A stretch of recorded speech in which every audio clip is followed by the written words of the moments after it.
muito bem-vindos a mais um episódio do nosso BíbliaCast! E hoje, minha gente, é dia de continuarmos a nossa leitura do livro de Jeremias, o profeta Jeremias. No episódio de hoje, nós vamos ler Jeremias 9, 10, 11 e 12, e no final nós vamos fazer a nossa análise de tudo que a gente vai estar lendo hoje, tá? Então, já te convido para você ficar com a gente até o final desse vídeo e já abrir aí sua Bíblia em Jeremias 9. Falhas de Judá. Ah, se a minha cabeça fosse uma fonte de água e os meus olhos um manancial de lágrimas, eu choraria de dia e de noite os mortos do meu povo. Ah, se houvesse um alojamento para mim no deserto, para que eu pudesse deixar o meu povo e afastar-me dele. São todos adúlteros, um bando de traidores. A língua deles é como um arco pronto para atirar. É a falsidade, não a verdade, que prevalece nesta terra. Eles vão de um crime a outro e não me reconhecem, declara o Senhor.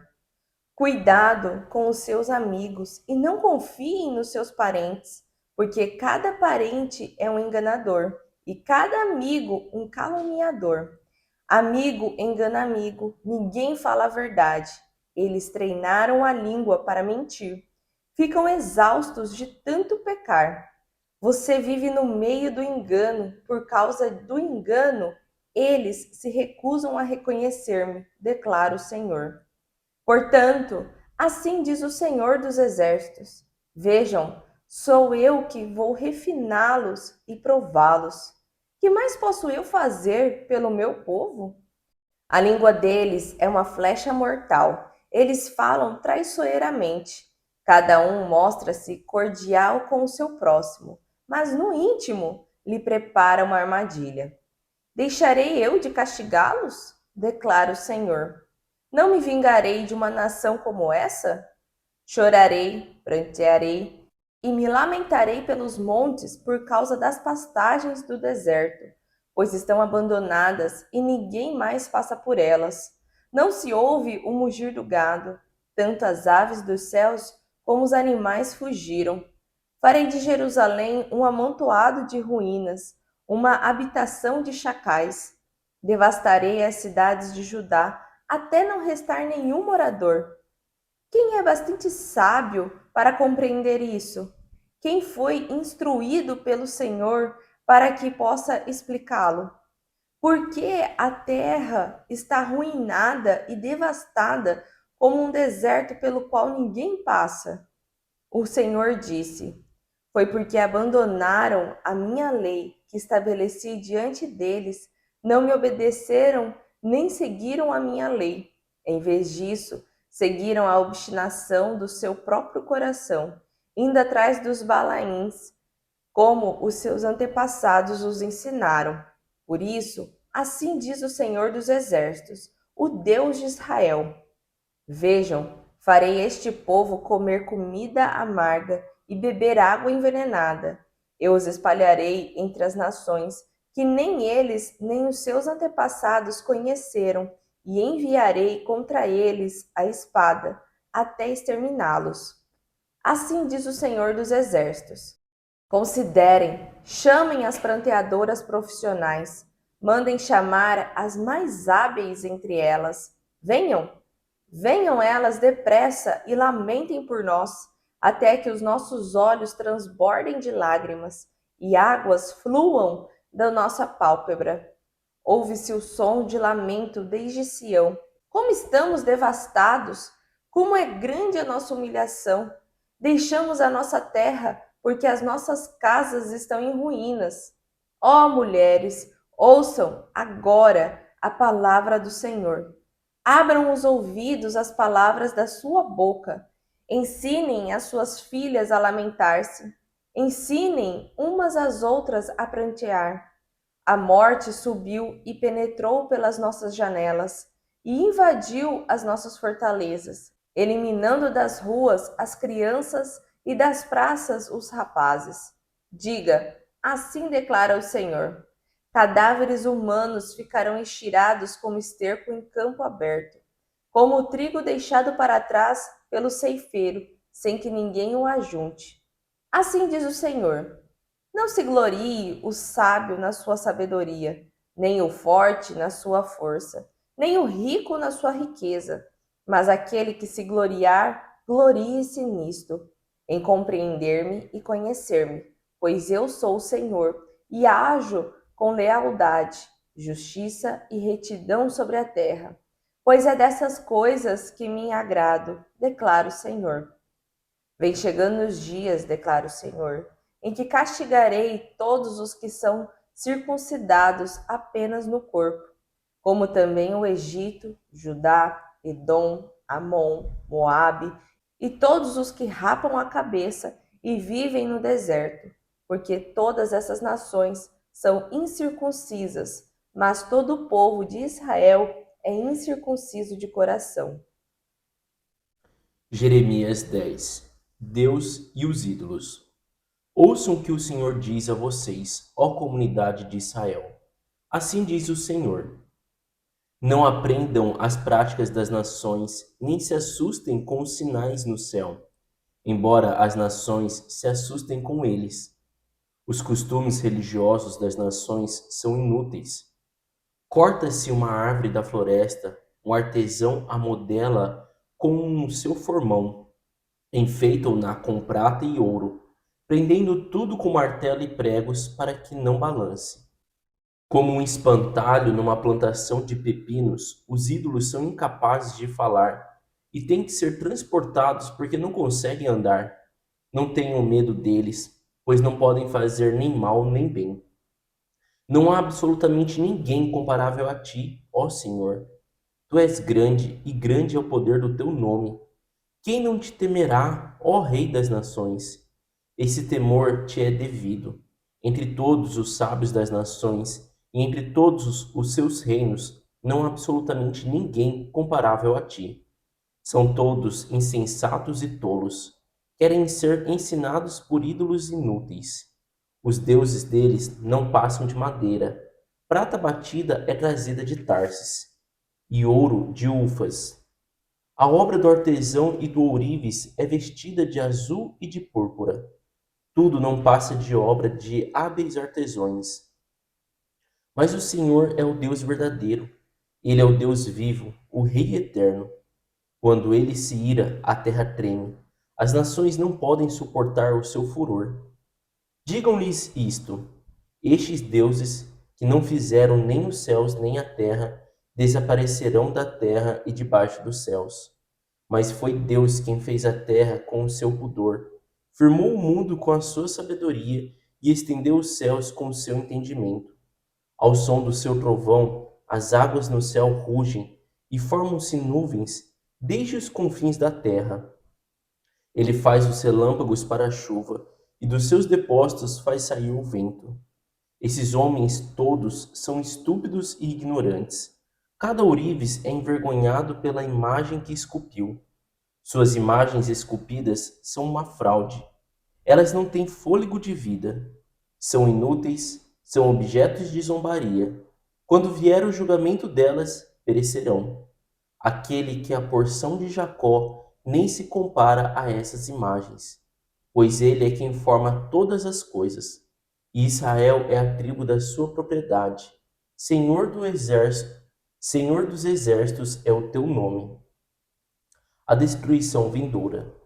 Ajunte os seus pertences para deixar a terra, você que vive sitiada. Porque assim diz o Senhor: desta vez lançarei fora os que vivem nesta terra. Trarei aflição sobre eles e serão capturados. Ai de mim, estou ferido. O meu ferimento é incurável. Apesar disso, eu dizia: esta é a minha enfermidade e tenho que suportá-la. A minha tenda foi destruída. Todas as cordas da minha tenda estão arrebentadas. Os meus filhos me deixaram e já não existem. Não restou ninguém para armar a minha tenda e montar o meu abrigo. Os líderes do povo são insensatos e não consultam o Senhor. Por isso não prosperam, e todo o seu rebanho está disperso. Escutem, estão chegando notícias. Uma grande agitação vem do norte. As cidades de Judá serão arrasadas e transformadas em morada de chacais. A oração de Jeremias. Eu sei, Senhor, que não está nas mãos do homem o seu futuro. Não compete ao homem dirigir os seus passos. Corrige-me, Senhor, mas somente com justiça, não com ira, porque não me reduzas a nada. Derrama a tua ira sobre as nações que não te conhecem, sobre os povos que não invocam o teu nome, pois eles devoraram Jacó, devoraram-no completamente e destruíram a sua terra. Jeremias 11. A aliança é quebrada. Esta é a palavra que veio a Jeremias da parte do Senhor. Ouça os termos desta aliança e repita-os ao povo de Judá e aos habitantes de Jerusalém. Diga-lhes: assim diz o Senhor, o Deus de Israel: maldito é aquele que não obedecer aos termos desta aliança, os quais ordenei aos antepassados de vocês, quando os tirei da terra do Egito, da fornalha de fundir ferro. Eu disse: obedeçam-me e façam tudo o que lhes ordeno, e vocês serão o meu povo, e eu serei o seu Deus.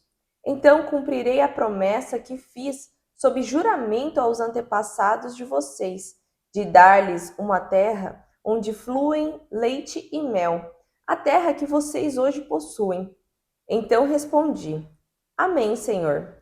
O Senhor me disse: proclame todas estas palavras nas cidades de Judá e nas ruas de Jerusalém. Ouçam os termos desta aliança e cumpram-nos. Desde a época em que tirei os seus antepassados da terra do Egito, até hoje, vez após vez os adverti, dizendo: obedeçam-me.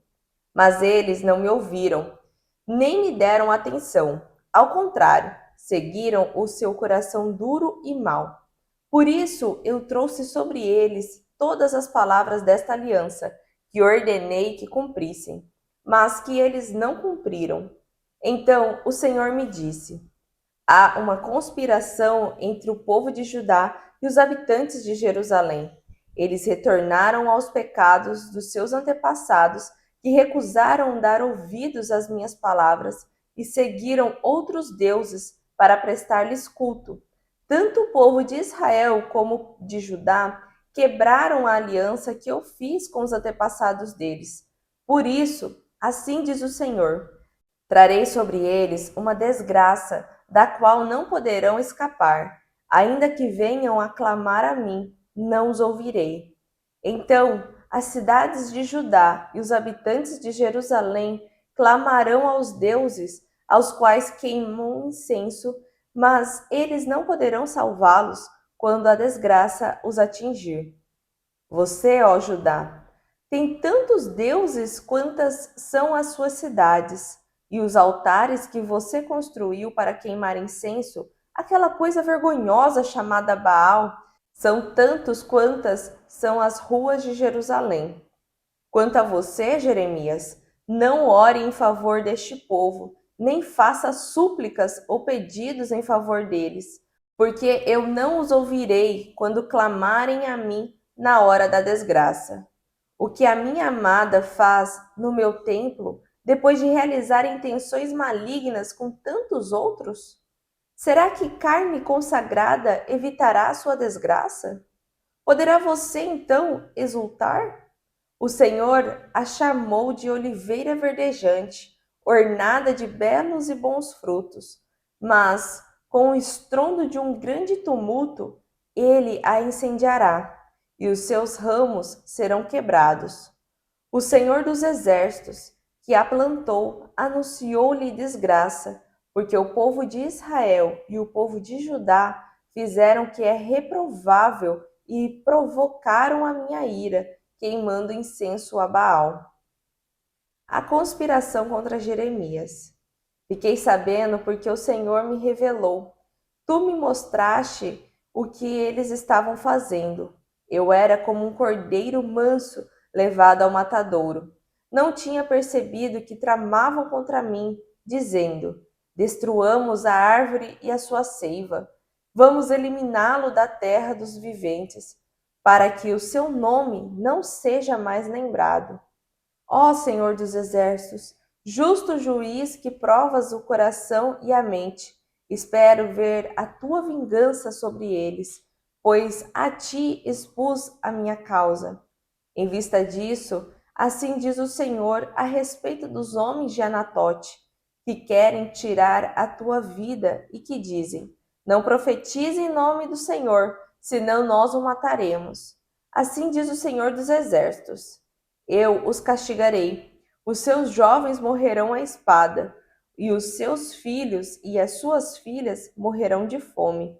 Nem mesmo um remanescente restará, porque trarei a desgraça sobre os homens de Anatote no ano do seu castigo. Jeremias 12. A queixa de Jeremias.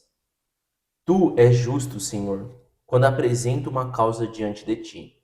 Contudo, eu gostaria de discutir contigo sobre a tua justiça. Por que o caminho dos ímpios prospera?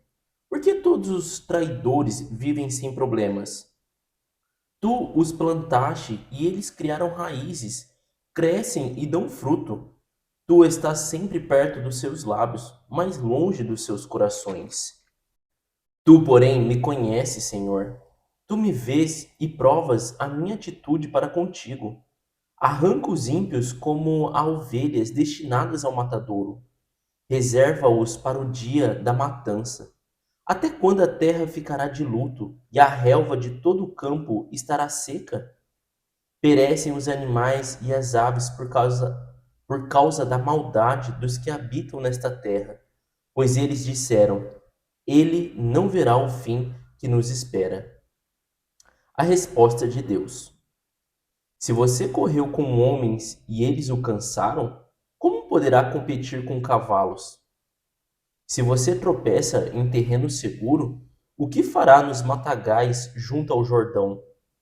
Até mesmo os seus irmãos e a sua própria família traíram você e o perseguem aos gritos. Não confie neles, mesmo quando lhe dizem coisas boas. Abandonei a minha família, deixei a minha propriedade e entreguei aquela a quem amo nas mãos dos seus inimigos. O povo de minha propriedade tornou-se para mim como um leão na floresta. Ele ruge contra mim, por isso eu o detesto. O povo de minha propriedade tornou-se para mim como uma toca de hiena, sobre a qual pairam as aves de rapina. Reúnam todos os animais selvagens, tragam-nos para o banquete. A minha vinha foi destruída por muitos pastores que pisotearam a minha propriedade. Eles tornaram a minha preciosa propriedade num deserto devastado. Fizeram dela uma terra devastada, e devastada ela pranteia diante de mim. A terra toda foi devastada, mas não há quem se importe com isso. Destruidores vieram sobre todas as planícies do deserto, pois a espada do Senhor devora esta terra de uma extremidade à outra. Ninguém está seguro. Semearam trigo, mas colheram espinhos. Cansaram-se de trabalhar para nada produzir. Estão desapontados com a colheita por causa do fogo da ira do Senhor. Assim diz o Senhor a respeito de todos os meus vizinhos, as nações ímpias que se apoderam da herança que dei a Israel, o meu povo.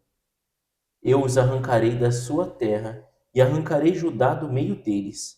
Mas depois de arrancá-los, terei compaixão de novo e os farei voltar, cada um à sua propriedade e à sua terra. E se aprenderem a comportar-se como o meu povo, e jurarem pelo nome do Senhor, dizendo: juro pelo nome do Senhor, como antes ensinaram o meu povo a jurar por Baal, então eles serão estabelecidos no meio do meu povo. Mas se não me ouvirem, eu arrancarei completamente aquela nação e a destruirei, declara o Senhor. E assim nós terminamos a nossa leitura de hoje. Uma leitura aí bem típica de Jeremias, né? Cheia de tropeços de Judá, falhas de Jerusalém e apontamentos, né, que Deus tá dando ali, né, para aquele povo, como se fosse uma mulher rancorosa, né, que guardou várias coisas que aconteceu e de repente está jogando tudo na mesa ali para mostrar todos os erros, todas as coisas que machucaram, né? Assim Deus está fazendo ali com o povo, né, de Judá, de Jerusalém ali, por meio de Jeremias.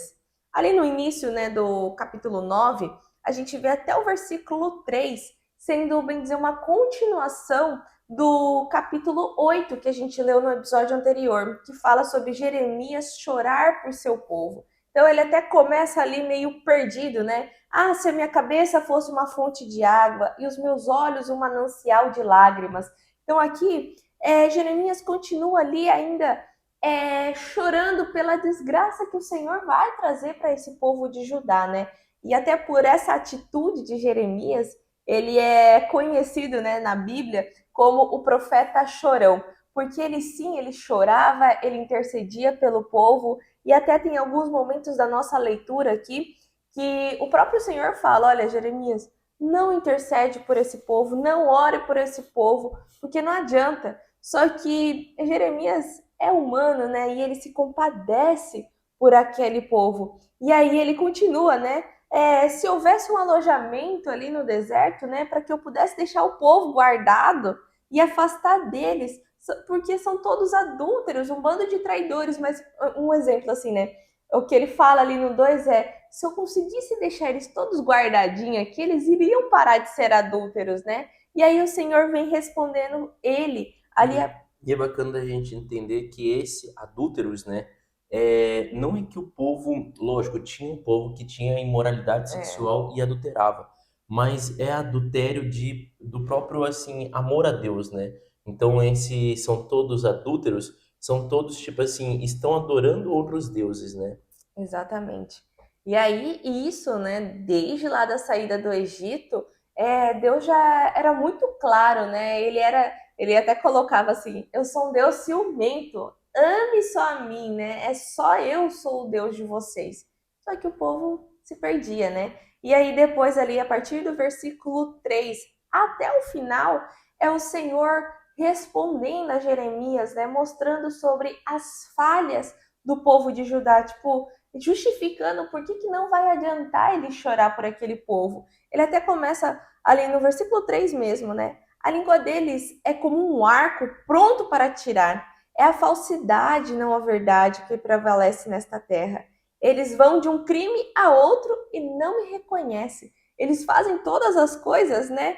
E não lembram de que Deus é Deus, né? Então, ele até continua depois falando, né?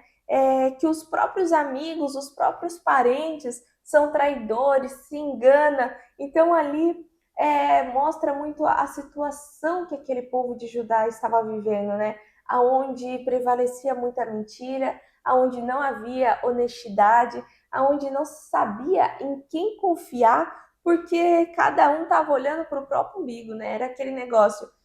Enquanto é favorável a mim, tá tudo bem, eu sou seu amigo e tudo. Agora, quando não é favorável a mim, até te apunhalar pelas costas, eu faço, né? Então, era essa situação que estavam vivendo e isso estava desagradando muito o Senhor. E aí, né, depois o Senhor até coloca, né, como que vai ficar Jerusalém ali, como que vai ficar Judá, né? E por que ele frisa tanto essas cidades, né, durante todas as nossas leituras? Porque ela vai ser a última cidade a ser exilada. E aqui nesse momento ainda não aconteceu esse exílio, né? Então ele mostra ali no versículo 11 o que ele vai fazer com Jerusalém, né? Que vai se tornar um amontoado de ruínas, uma habitação de chacais, em outras versões, uma habitação de hienas, né? Devastarei as cidades de Judá, até não restar nenhum morador. E depois ele vem no versículo 12 falando sobre quem é bastante sábio para compreender isso, quem foi instruído pelo Senhor para que possa explicá-lo. Porque a terra está arruinada e devastada, como o deserto pelo qual ninguém passa. O Senhor disse: foi porque abandonaram a minha lei, que estabelecia diante deles, não me obedeceram nem seguiram a minha lei. Em vez disso, seguiram a obstinação do seu coração, indo atrás do Balaíns, como os seus antepassados o ensinaram.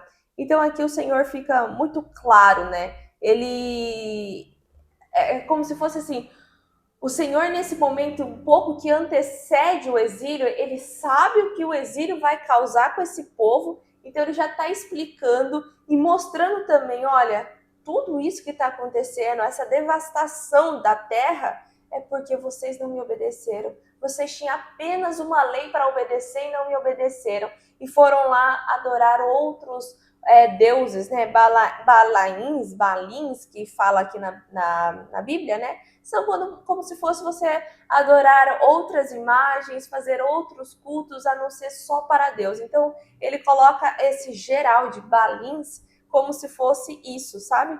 E isso quem ensinou foi todos os antepassados. Então, o Senhor até continua ali falando, né? Como que vai ser a devastação, como vai ser grande a humilhação ali daquele povo, né? E até chama ali, né, no versículo 20, as mulheres que são profissionais em chorar, porque vai ter muito para o que chorar, né? Se lamentem, ensine suas filhas a lamentar também, porque a devastação dessa terra vai ser grande.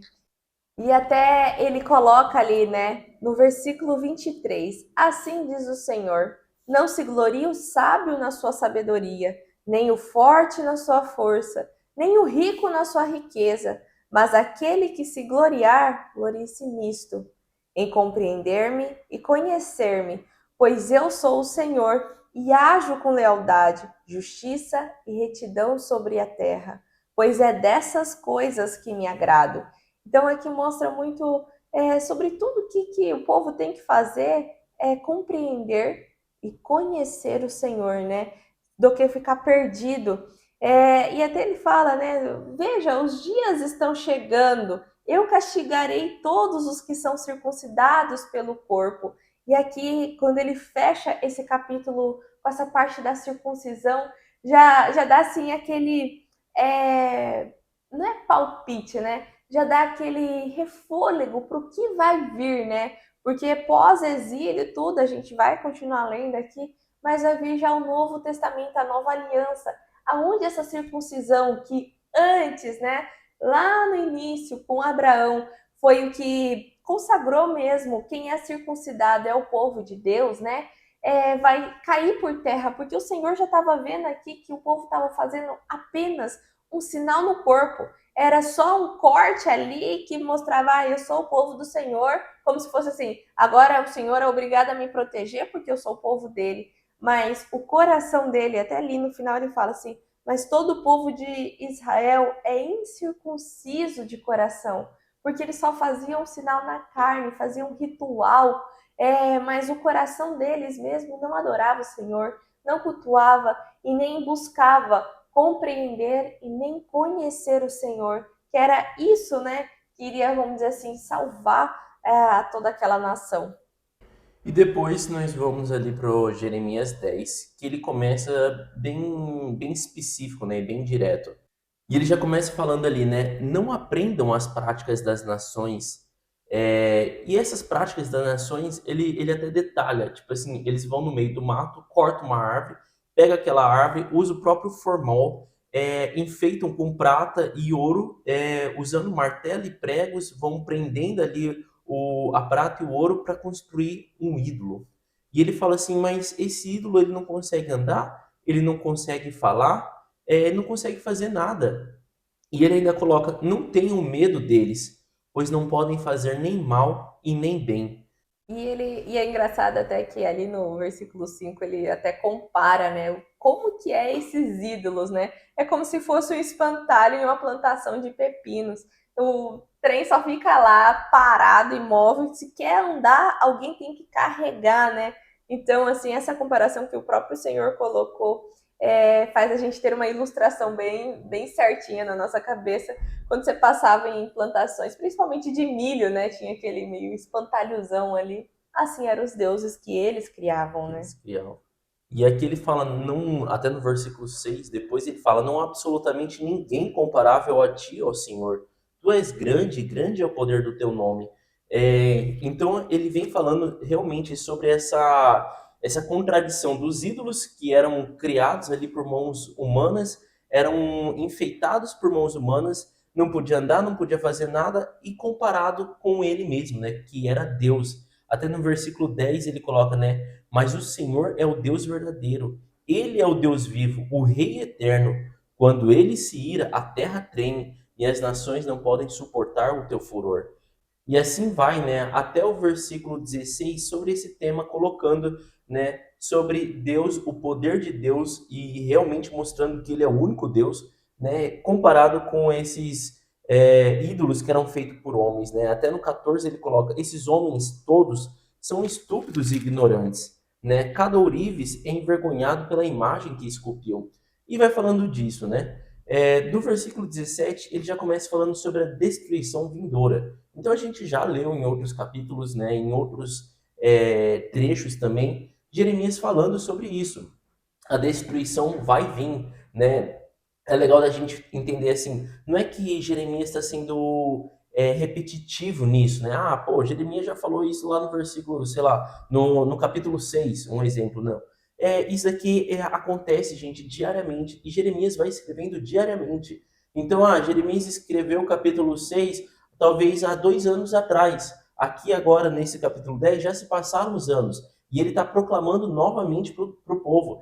Foi um longo período. Jeremias foi profeta, não foi profeta um dia. Um dia ele escreveu tudo isso e falou tudo para o povo. Não foi isso. Foi ao longo de um período, né?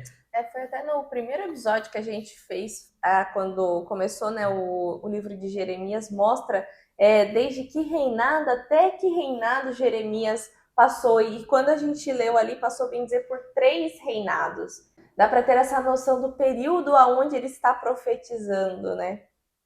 E um pouquinho diferente, né, desse da destruição vindoura, é uma fala mais ou menos aqui, assim, parecendo que a próprio Israel, mas o Israel, tipo assim, não o povo de Israel, mas como se fosse a nação de Israel falando sobre a destruição dela, né? Que ele coloca até ali no 19: ai de mim, estou ferido. Quem que é, né, no caso? É Israel, mas o povo de Israel, não uma pessoa em específica, né? Mas é como se fosse ali uma Israel que estava tipo observando tudo o que estava acontecendo. E ele coloca: o meu ferimento é incurável. Apesar disso, eu dizia: esta é a minha enfermidade e tenho que suportá-la, né? E ele coloca: a minha tenda foi destruída. Todas as cordas da minha tenda estão arrebentadas. Então entenda aqui que essa fala não é Jeremias, não é Deus, é realmente como a nação de Israel falando, como se fosse ali um país falando sobre o que está acontecendo nele ali mesmo, né? Então é legal para a gente entender essa visão ali que se passa, né? E do versículo 23 a gente começa falando sobre a oração de Jeremias. E é uma oração muito bacana que ele fala, né? Senhor, que não estás nas mãos do homem o seu futuro. Não compete ao homem dirigir os seus passos.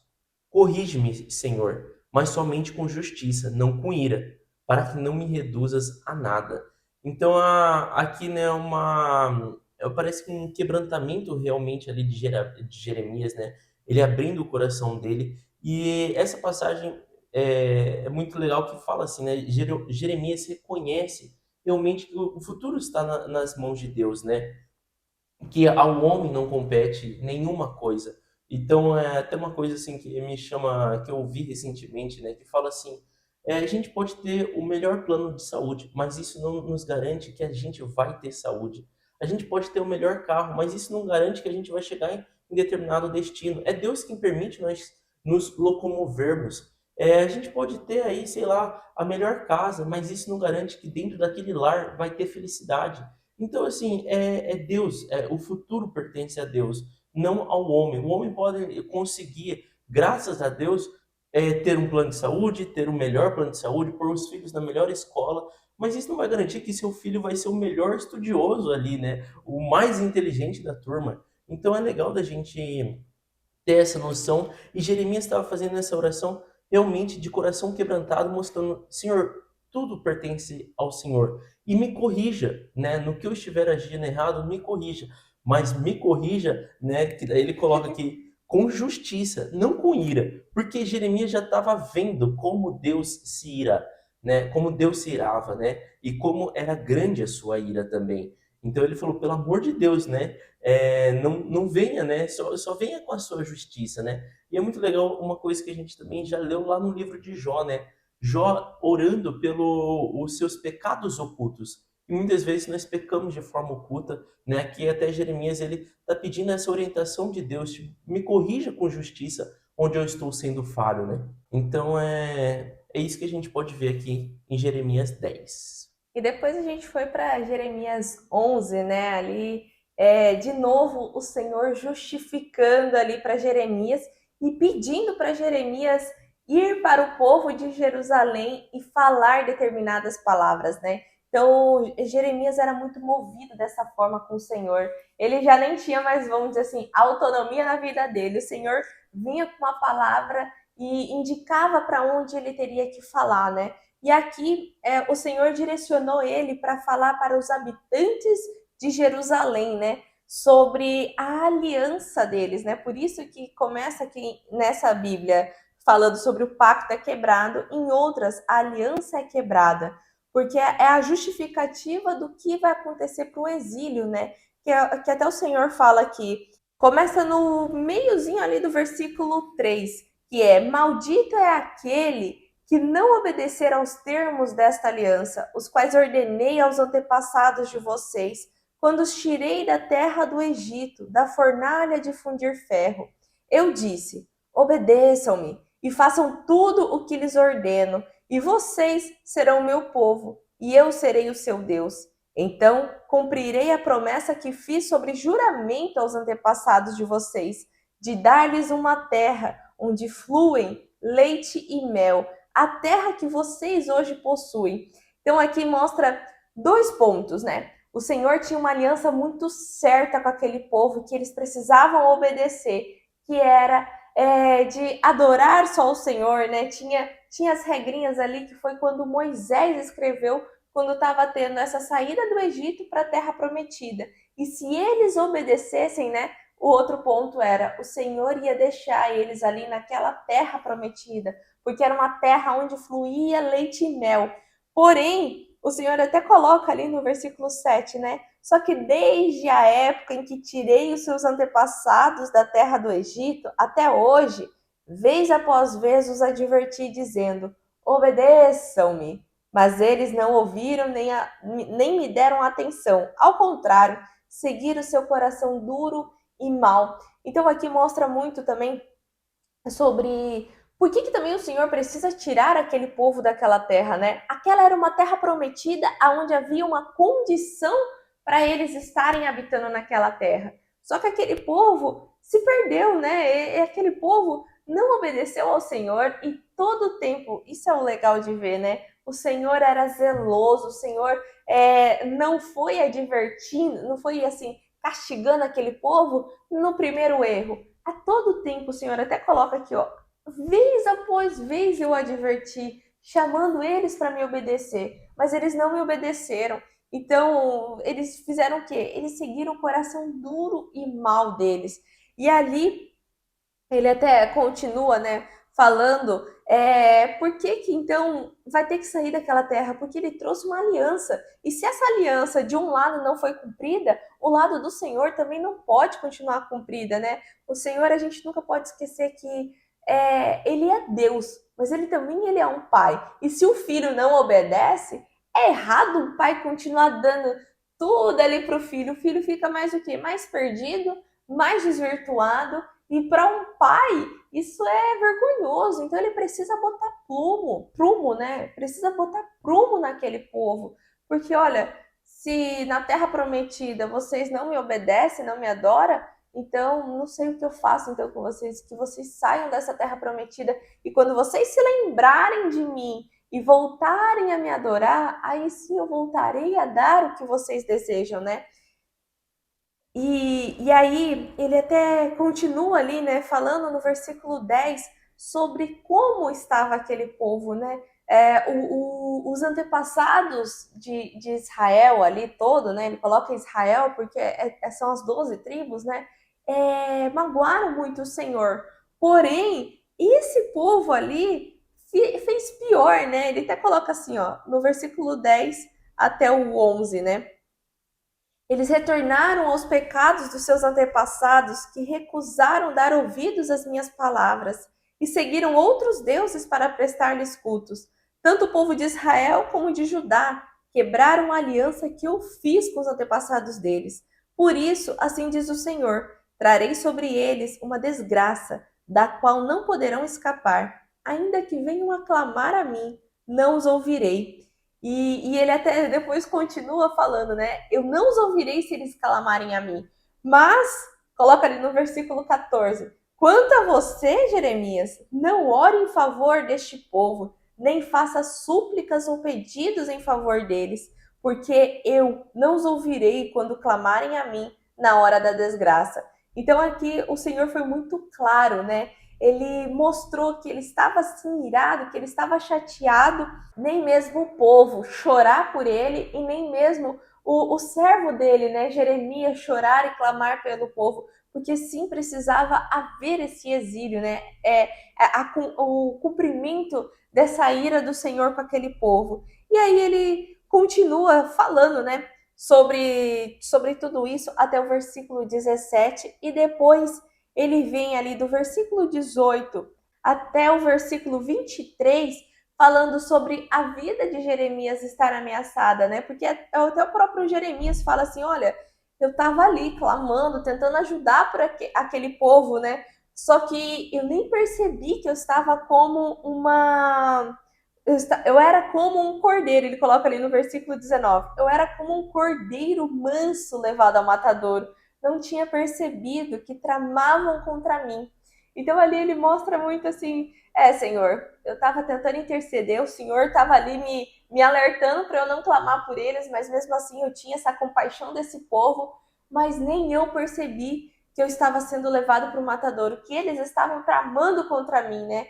E aí o Senhor até coloca assim, olha, fica tranquilo, você é meu servo, né? Eu te protejo, né? E ele até coloca ali, eu os castigarei. No último versículo, ele até cita, né? Eu os castigarei, os seus jovens morrerão à espada, e os seus filhos e as suas filhas morrerão de fome, nem mesmo um remanescente restará, porque trarei desgraça sobre os homens de Anetote no ano do seu castigo. Então, o Senhor mostra muito zelo ali pela vida de Jeremias também, que mesmo que o povo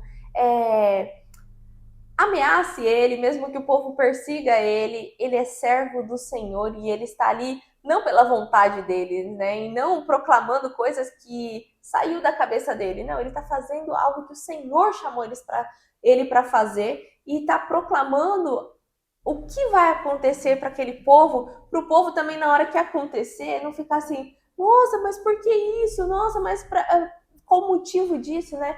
Então o Senhor estava sendo muito objetivo ali. O Jeremias está proclamando algo que vai acontecer e para esse povo saber por que eles estão pagando tudo isso, né? E por último, a gente vai ali para Jeremias 12, né? E eu vejo que tem muito uma conexão com esse finalzinho, né, que a Sayuri falou, com essa continuação de Jeremias 12. Ele começa a queixa de Jeremias. E ali é como Jeremias começasse a falar assim: Senhor, tu é justo, mas eu quero questionar um pouco. Até coloca ali, né? Contudo, eu gostaria de discutir contigo sobre a tua justiça, né? E Jeremias começa: por que o caminho dos ímpios prospera? Por que todos os traidores vivem sem problemas? Parece que essas pessoas, né, ele coloca ali, parece que essas pessoas ruins, tu os plantaste e eles criaram raízes, crescem e dão fruto. O Senhor, né, tu estás perto dos seus lábios, mas longe dos seus corações. Então Jeremias está falando assim: eu vejo ímpios prosperando, eu vejo ali pessoas más, né, traidoras, vivendo sem problemas. Eles falam do Senhor da boca para fora, tipo, sempre estão falando ali do Senhor, mas eu vejo claramente que as atitudes dele não são atitudes de pessoas que realmente amam o Senhor, né? E por que isso, né? Eu quero discutir isso com o Senhor, né? E isso me faz lembrar, quando até eu li, faz me lembrar muito do livro de Jó, que Jó passou por coisas muito semelhantes ali na conversa com os próprios amigos, né? E isso eu vejo que ele está falando, se questionando isso, após essa leitura da conspiração contra Jeremias, né? E daí a gente vê que Jeremias fala, Senhor, porque eu estou seguindo no seu caminho, né? Ele até coloca no versículo 3, tu, porém, me conheces, Senhor, tu me vês a provas a minha atitude para contigo. E por que que eu estou sofrendo tanto assim, né? E daí dos 5 em diante, quando Deus está respondendo Jeremias, eu vejo assim que Deus é um pouco assim duro na resposta, e é uma resposta meio padrão de Deus, né? Que ele fala assim, se você correu com homens e eles o cansaram, como poderá competir com cavalos? Se você já está tropeçando em terreno seguro, o que fará nos matagais junto ao Jordão? E aqui Deus está falando assim, Jeremias, por que você está se queixando enquanto você está vivendo, tipo assim, numa coisa muito simples? Por que você está se queixando já agora? O que eu tenho para você é coisa muito maior. Você vai viver ainda coisas maiores do que isso, né? Por enquanto você está correndo aqui com homens. Você vai ter que competir com cavalos. Você ainda está andando num terreno que está seguro e você já está tá Se tropeçando. queixando, né? E esse tropeçar é exatamente isso. Você já está se queixando. O que eu tenho para você são matagais junto ao Jordão, né? Então, tipo assim, para de chorar, né? Você está perguntando para mim sobre a minha justiça? Olha aí sua família, né? Ele coloca ali até no 6, até mesmo os seus irmãos e a sua própria família traíram você e o perseguem aos gritos. Não confie neles, mesmo quando eles dizem coisas boas, né? Então para com isso, né? Por que que você não é tipo, ai, calma, Jeremias, a justiça vai ser paga de outra forma, eles vão, não, ele já vem tipo assim, para de reclamar, porque o que eu tenho para você é muito maior. E a gente vê algo semelhante disso acontecendo com Elias, né? A gente já leu isso também. E aqui parece que é próprio Deus colocando assim em comparação a Jeremias, tipo assim, Jeremias, não se queixe, e não se queixe por justiça, porque eu, né? Então ele coloca ali, abandonei a minha família, deixei a minha propriedade e entreguei aquela a quem amo nas mãos dos seus inimigos. O povo da minha propriedade tornou-se para mim como um leão na floresta, né? Então a gente sabe aqui que Deus não está falando assim de família de uma forma literária, mas de uma forma figurativa. Ele está falando, eu também abandonei a minha família.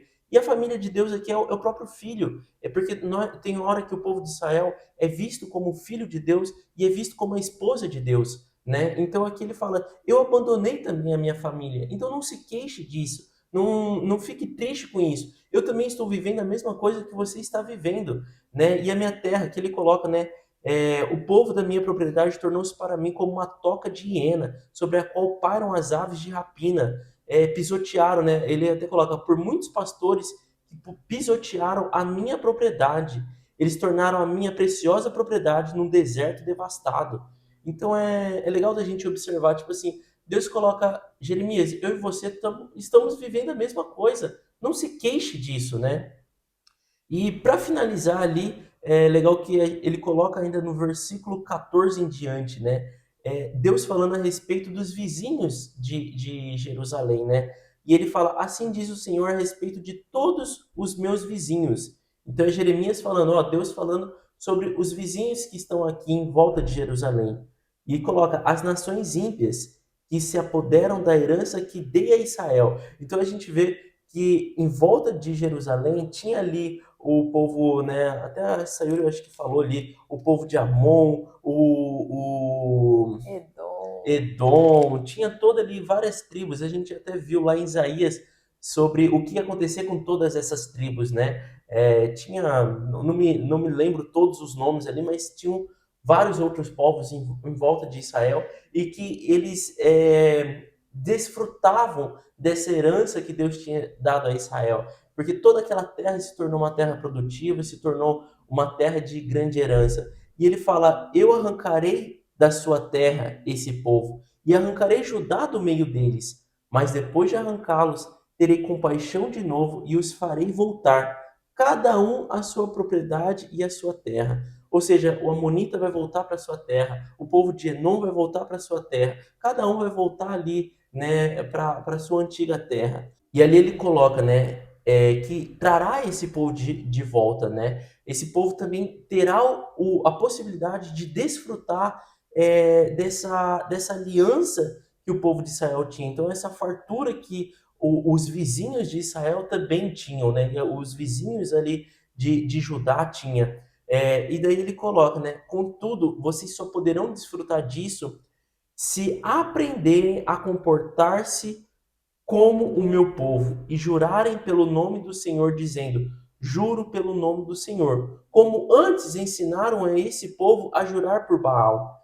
Então eles serão estabelecidos no meio do meu povo. Aqui é tipo Deus falando assim: eu abrirei para os gentios, né? Para aqueles que não são ali os herdeiros, o povo de Israel, mas os que estão em volta e que estão desfrutando também disso, para que eles sejam também chamados de meu povo e que eles possam, eles também foram exilados, porque a gente vai ver aí a Síria vindo, tomando conta de todo esse povo, não só de Israel, e depois a Babilônia vindo e tomando conta também, se tornando uma grande nação. Não vai ser só Israel que vai, né, Sofrer, né? sofrer. A gente leu muito isso em Isaías. Tem ali sobre a taça que cada povo vai tomar, que cada povo foi desobediente em determinadas atitudes, né? E aqui Deus está restabelecendo também para esse povo. Ele coloca aqui nesse versículo essa compaixão que ele terá também com os povos vizinhos ali de Israel, mas com a condição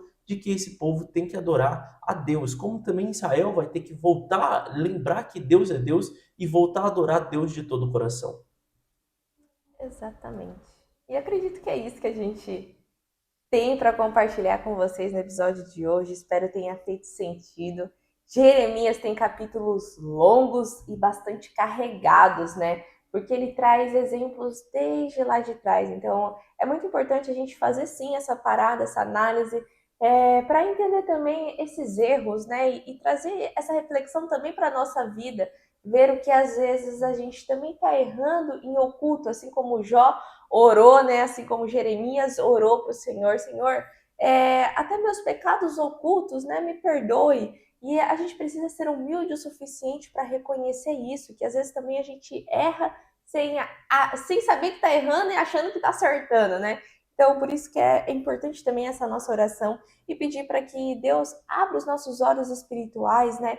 Para que a gente veja como Ele deseja que a gente veja, né? Abre os nossos ouvidos espirituais para ouvirmos Ele e também que nos mostre o que a gente precisa estar melhorando para estar vivendo realmente as promessas que Ele tem para a nossa vida, né? Cumprindo o propósito que Ele tem nas nossas vidas, porque isso é o importante, né? Viver debaixo dessa dependência do Senhor. Isso não é vulnerabilidade, isso é sabedoria. Você ser dependente dele, se só dele, tá? Então, já te convido para você curtir esse vídeo, se inscrever nesse canal e ativar o seu sininho para estar conosco amanhã no próximo episódio, porque vamos continuar a nossa leitura aí de Jeremias, tá bom? Então, eu te espero amanhã. Um beijo e tchau!